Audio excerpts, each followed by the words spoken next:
പപ്പേരെ ബേക്കറിക്ക് വേണ്ടി ട്രാപ്പ് ചെയ്യാണ് കുരങ്ങുകൾ. എടുത്തു വെച്ചാട്ടോ, അവർക്കൊന്നും തരൂലടാ ഞാൻ ബേക്കറി. ആണോ? പാവം പപ്പ ബേക്കറിയോട്ട് ഓടുകയാണ്.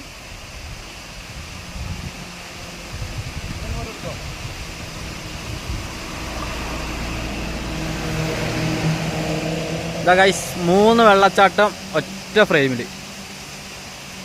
നമ്മൾ ട്രാവൽ ചെയ്യുന്ന സമയത്ത് കാറിലും ബസ്സിലാണ് ഇതൊന്നും കാണാൻ പറ്റില്ല. ഒന്നെങ്കിൽ നടന്നിറങ്ങണം, ബൈക്കിലും പാർക്കിംഗ് പ്രശ്നമായിരിക്കും. നടന്നിറങ്ങുന്നതിന് ബെറ്റർ.